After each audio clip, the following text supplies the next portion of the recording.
Alain Bergeron, fondateur d'Abitibi Skate. Je suis ici aujourd'hui là, pour vous parler d'un projet que j'ai en tête depuis longtemps puis que là, j'ai décidé de mettre en branle. Suite à la situation du COVID-19 que toute la planète vit en ce moment, j'ai décidé de faire des tutoriels vidéo de skateboard pour vous inciter à sortir dehors, pour vous inciter à essayer des nouvelles choses et à pratiquer le sport que j'aime le plus au monde, le skateboard.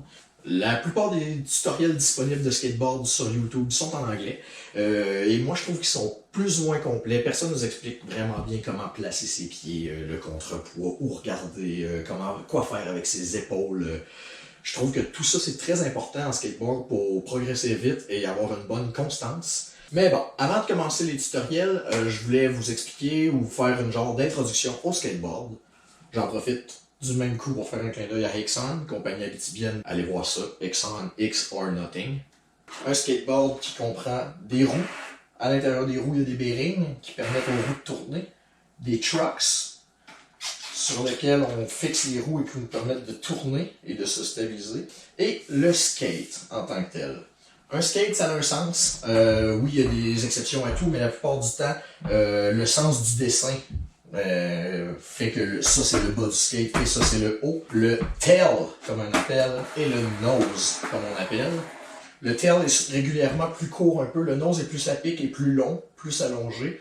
Comme je dis, il y a des exceptions dans tous les cas, mais la plupart des skateboards sont faits comme ça. J'utilise les termes anglophones pour le tail et le nose. Je vais garder ces termes-là tout au long des tutoriels parce que souvent ça va vous faciliter la tâche parce que les trucs portent souvent le nom. Nose grind, nose slide, tail slide, des trucs comme ça. Fait que ça va vous faciliter si je dis utilise ton tail ou place ton pied sur ton tail.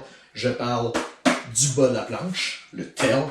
Et le nose, c'est le haut de la planche. Ce qui est pratique avec le skateboard, c'est que le skateboard, c'est un sport qu'on peut pratiquer seul et qui ne nécessite pas beaucoup d'équipement. On a besoin d'une planche et un casque et des équipements de protection. Puis on est bien parti pour avoir bien du fun. On n'a pas besoin d'attendre après personne. On développe à notre rythme, selon nos capacités et selon nos goûts. Le but, c'est de s'amuser. Tant que tu as du fun, tu es sur la bonne voie. Et tu vas progresser. Puis en plus, ben, ça développe plein de belles qualités. Ça développe la patience, l'endurance, l'équilibre, la confiance en soi, la détermination, la persévérance, la créativité, la proprioception, ce qui veut dire savoir où on se situe dans l'environnement, en mouvement, des choses comme ça.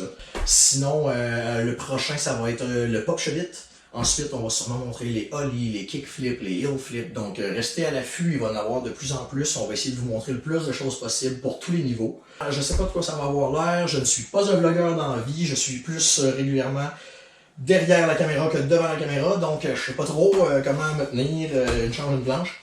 Je vais essayer de m'adapter le plus possible avec le temps et selon vos commentaires. Donc, je vous invite à m'en faire part le plus possible. J'espère que vous allez apprécier. J'espère que vous allez participer, que vous allez m'envoyer vos résultats, vous allez m'envoyer vos essais. Abonnez-vous, partagez le truc et à la prochaine.